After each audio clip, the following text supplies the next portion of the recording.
Hello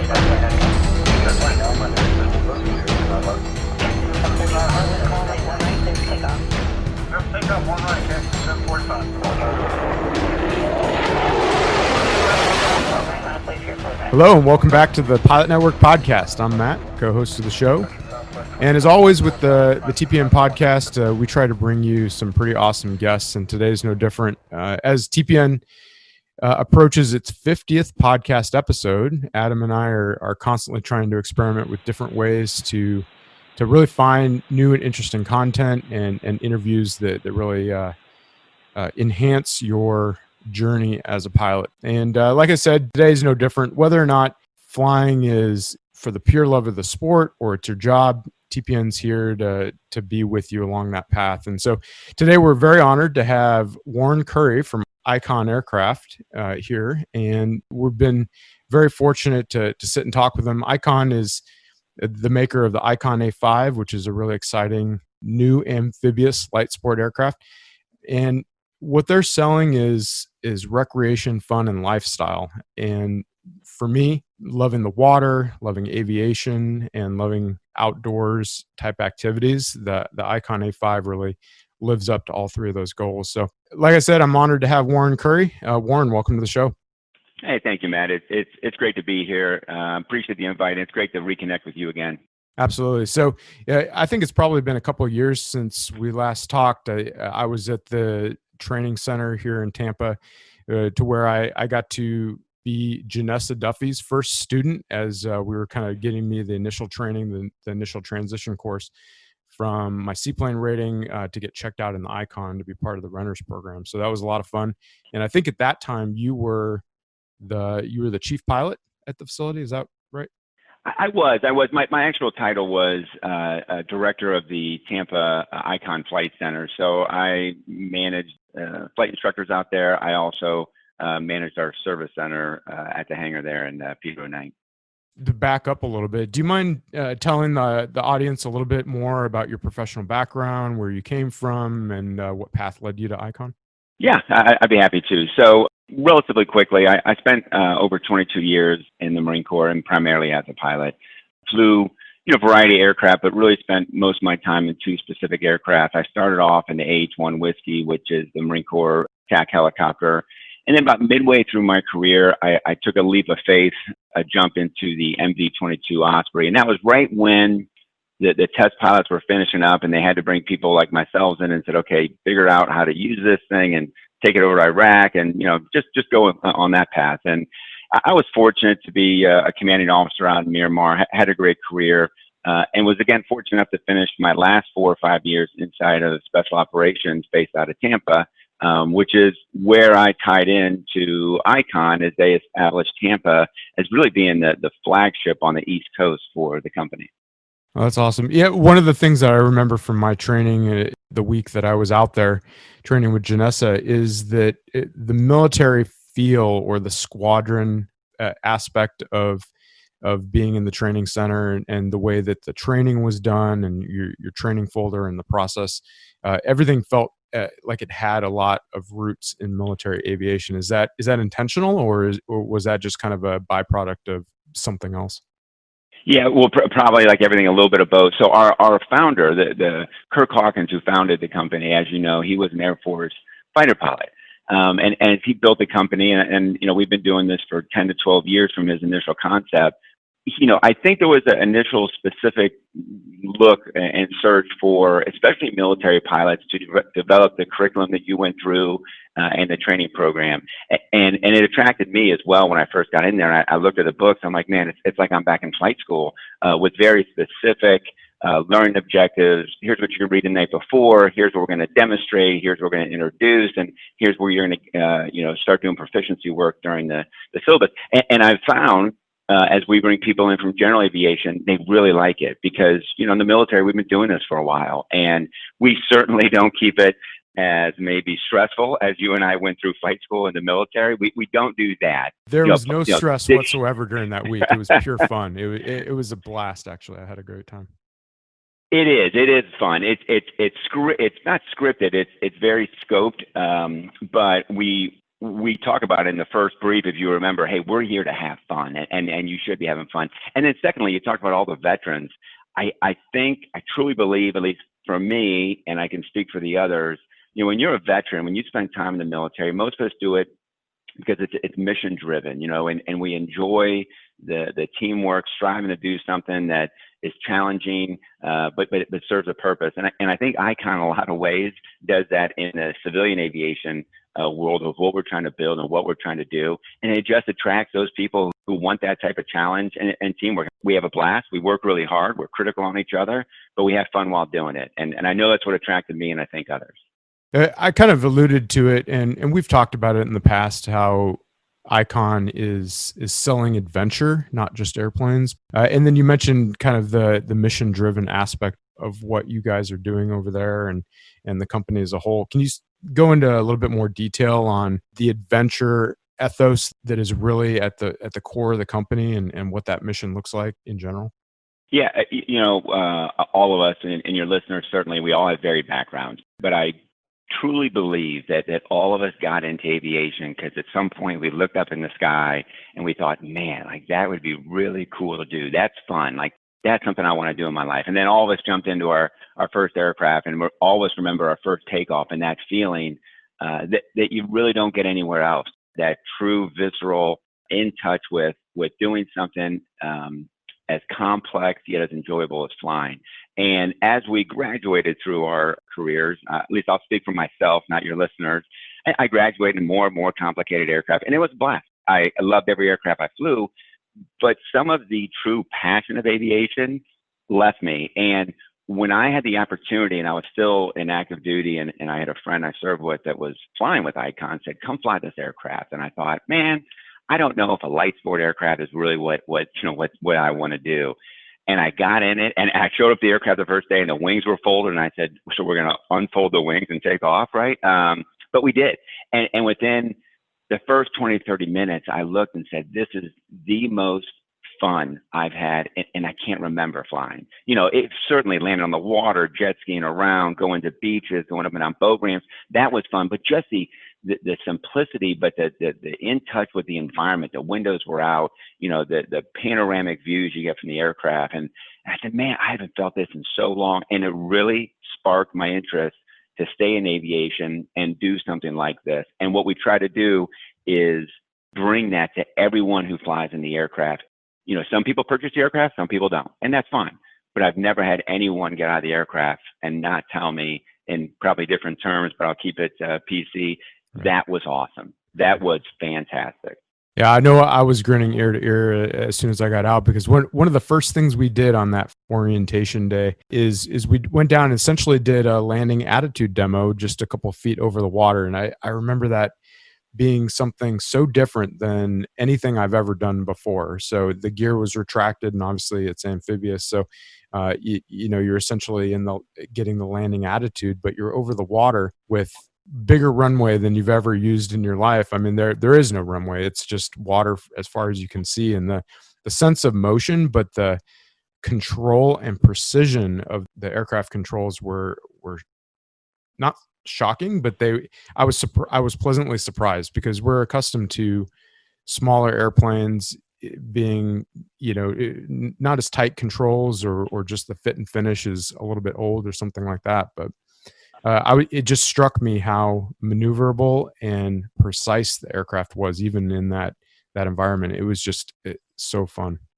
Yeah, absolutely. And I always brag on how, and you described it perfectly, the handling, the stability, yet the maneuverability of the aircraft. I can brag because I had nothing to do with it whatsoever. And lastly, you talk about that flight right over the water. I think all of us have sat on a beach, and any of us who are in aviation, you watch the birds, fly over the water, and you're just amazed by how well they can control themselves and, not dip a wing or anything like that. Now, certainly we don't fly like that. Birds are still better than we are. But it is kind of similar to what you watch when you're sitting at the beach and watching birds just skim over the ocean water. Absolutely. I mean, it's just, there's something elegant about it, and the A5 really encapsulated kind of that feeling that I wasn't expecting until I actually got in it. So that was a lot of fun. Not to gush too much about it, but so I also mentioned that inside of it, honestly, it really felt like being in a high-end car, like a Tesla or something like that. Can you speak to a little bit about the manufacturing process and the design that went into it? You can tell there was a lot of thought put into it. Yeah, purposeful, absolutely purposeful, the way we designed it. And I often go and take the aircraft to car shows, to boat shows, and the number one reaction I get is exactly what you just explained. And kudos to our design team. They look in and say, this looks like my car. Like this looks like a high end, luxury car. And we absolutely designed it that way for two reasons. One is we wanted to attract people who have always wanted to fly, but were intimidated.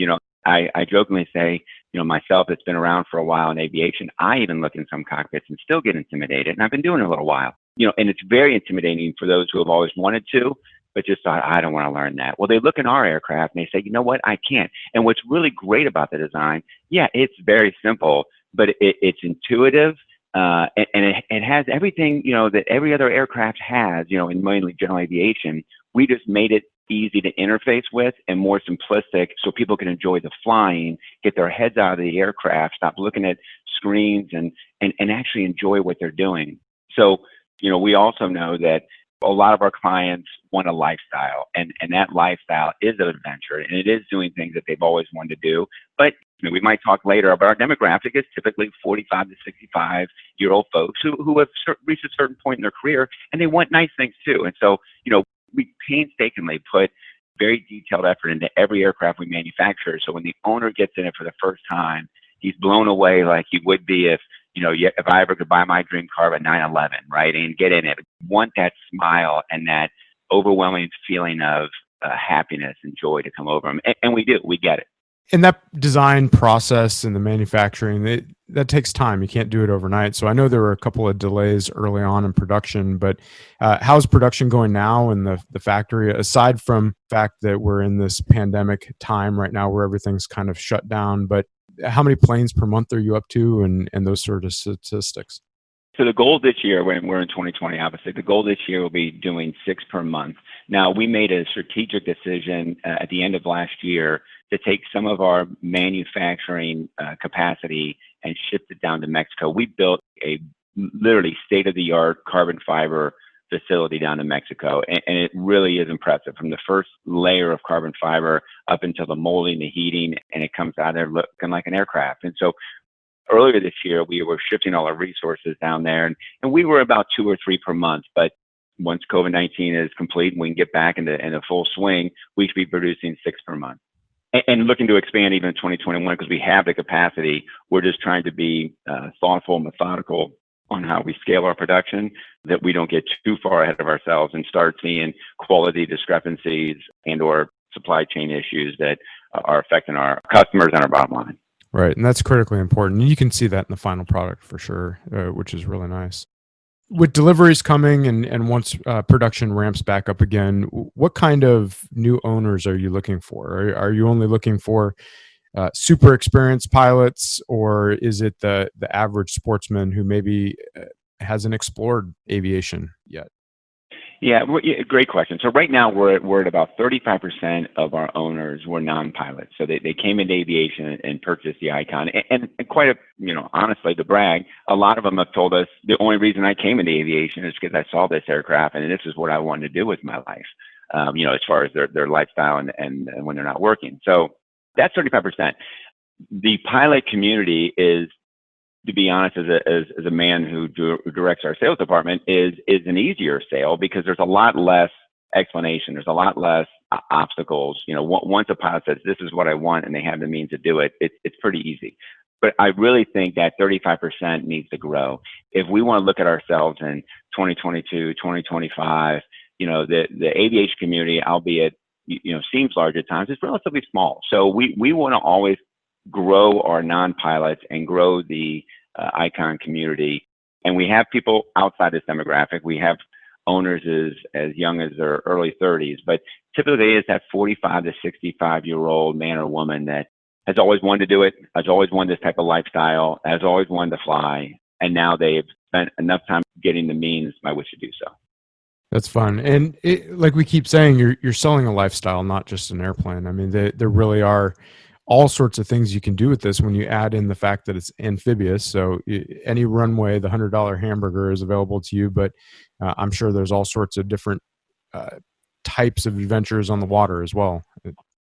Yeah, no doubt, Matt. It's really, even for myself, it took me a while to get out of that mentality of, I go from point A to point B. And listen, there's nothing wrong. Point A to point B, aircraft, great aircraft out there that serve a ton of utility functions. I like all of them. But, ours is really, tell me something you can't do with it, right? Outside of flying from here to LA in 3 hours. Okay, that's Right. fair enough, right? But outside of the range constraints, just because we're not a citation, it's what can't you do? And we have owners that have flown all over. The last summer, we had an owner fly all across the country from LA through the South, the Florida, the Bahamas, Key West, up through Maine, through Oshkosh for the air show, over to Seattle and back. And he chronicled the whole trip. And he was a recently retired, young 60s, and said, this place, I was going to take my Harley, and then I found this. And he's like, so I'm literally traveling the country from a perspective and viewpoint that I can't get, through my Harley. And I certainly don't have the ability to go into an island in the Bahamas, land off the coast, taxi up and beach it. He's like, this was the ideal product for the lifestyle that I wanted to do post-retirement. Yeah, that's so fun. So, in keeping with that, you probably talked to a lot of the new owners and the instructors, and just the ability to take the airplane all over the place. Are there any vignettes or stories that stand out in your mind as just the coolest thing you've heard people doing with their A5?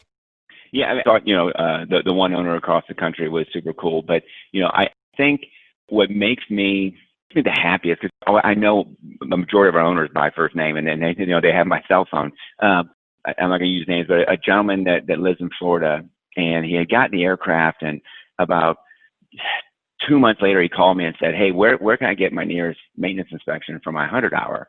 And I said, "Well, we have a little time to get your 100 hours." He's like, "No, I'm on it." And I said, "How are you on that?" And what he was describing was that him and his wife, almost every weekend, they leave Florida. He's like, typically the Bahamas. He's like, but we'll bounce around the Bahamas all weekend long. We'll leave on a Friday.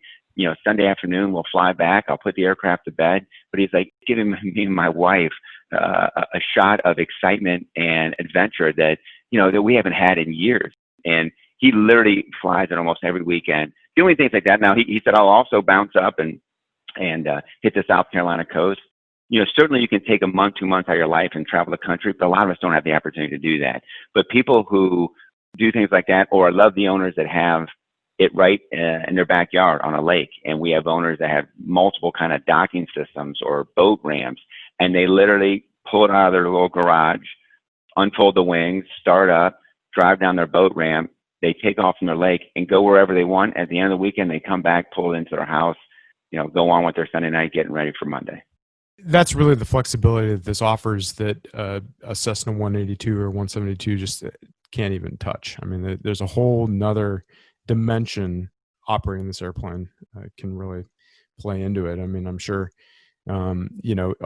it's just got to be gorgeous out in the Bahamas and down in the Keys and those sorts of places. When people ask me, what can you do? I describe a flight where I left Miami with a client, and we, took a right hook, and we hit Key Largo, and I brought the aircraft about 50 feet, very stable. I wasn't doing anything dynamic. I wasn't doing air show maneuvers. I hit 50 feet. The windows were out. We were playing Spotify. We're looking at the beautiful coral reef. And as we're flying over one of the sandbars, there was a boat party, maybe 30 boats. And he said, "Could we go into a boat party like that?" And I said, "Sure." I circled around, landed the aircraft, taxied up to, the 30 boats. Everyone's outside their boat, standing on their sandbar with their hands to their, spread to their side. Like, what is this thing? And we docked or we anchored the aircraft, spent, hour and a half, 2 hours out there. Everyone's asking questions. They're jumping in the aircraft. Then we took off and finished up at Key West International for dinner and a couple of drinks that night. So, but that is a very small flight. It didn't take long, but it showed that you literally can live multiple things in one day, from water sports to flying to to travel, you name it. That's awesome. So what is the training process like? Let's say you don't have any experience with seaplanes, but you've been flying for a long time, or even if you're just getting started, what does that look like for pilots who want to be involved? Yeah, so if you're a pilot with a private pilot license and never been in a seaplane or gained your seaplane certificate, you would come to Icon, and it's typically a 4-day course. Obviously, weather, Mother Nature plays, but if everything goes well, it's a 4-day course where we do 3 or 4 hours of ground school and we do 6 flights. Most of the time is spent with people who are already have a pilot license on the water and assessing the water conditions and how the aircraft operates, and certainly emergency functions and things like that. If you've already obtained your seaplane rating, it's a 2-day course. It's simply a refresher ground school on principles of operating on the water with an aircraft, and then 3 flights. It's really difference training. It's how you and I would equate it. Being pilots, I would call it difference training, and then they're out the door. Now, if you've never been a pilot, you obtain your pilot license, and that is really driven by people's availability. We've had people do it in as little as 2.5 weeks that have just come down to Tampa, and that's all they did is dedicate their time to it. If you're balancing multiple priorities of personal, professional, as you know, it could take 2-3 months based on just what you're available to spend. I know the Tampa training facility is the one that I'm most familiar with, but you are also in Vacaville, but I see that there's a lot of other training facilities and locations popping up as well. We do. We currently, as we stand right now, we have a flight training center, and by the way, these are all third-party flight training centers that we have trained and certified, and they're recognized on our website and by our underwriters. But it's individuals doing this in a private fashion. We have one in South Carolina. We have one up in Traverse City, Michigan, Seattle, and then we're just on the precipice of opening one up in the south of Boston, New England area. But I think of something of interest, and I'm sure we'll dive into it, is we have a network of ICON authorized flight instructors throughout the U.S. that our clients, customers can reach out and rely on for initial training or recurrency training.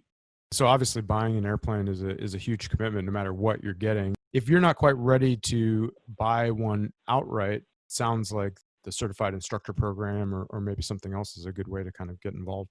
Oh yeah, if you're already a certified flight instructor, absolutely. And we're always looking to expand that network, because as our customer base grows, the infrastructure to support those customers, both in our maintenance service centers that we have partnered with, and I believe, and I should know this, but the number is somewhere just under 50. I want to say it's 48 or 49.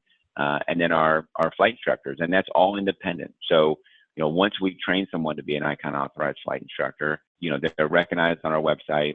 Any new client gets the list of who's available. And then that's really a one-on-one relationship between the ICON authorized flight instructor and the client based on availability and cost and everything else. And we're always here to support, but we kind of stand back and let that relationship take its course.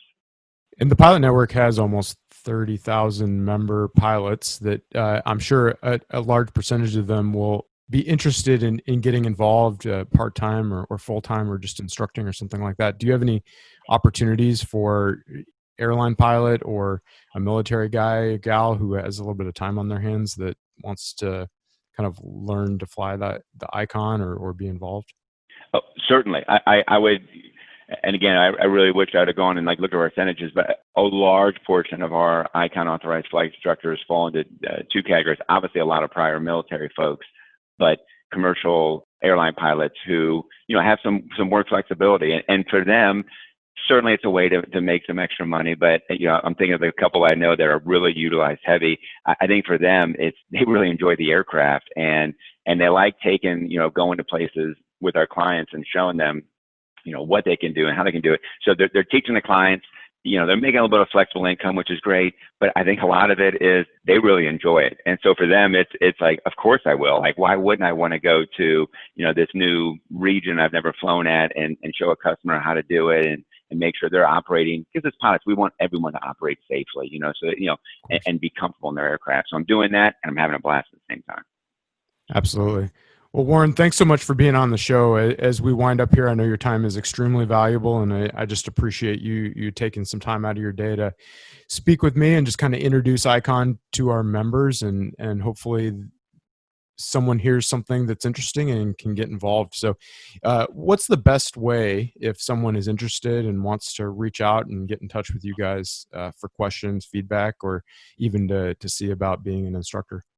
Yeah. The most simple and the best place to go is simply to our website, www.icon, www.iconaircraft.com. Navigate to the Contact Us page, and you simply enter, what your contact information and what you're looking for, and we'll get back to you within 24 hours. Or you can email us directly at support@iconaircraft.com. And we love to hear it, whether it's you're interested in maybe joining our network, interested in, maybe become an owner, or just, if you want to comment and give us feedback. One really positive thing on Icon is, I'm always looking for constructive feedback. We want to be an organization that improves every day, and I'm never going to do that if I don't get the feedback from either owners or people in the community that want to tell us how we can do things better.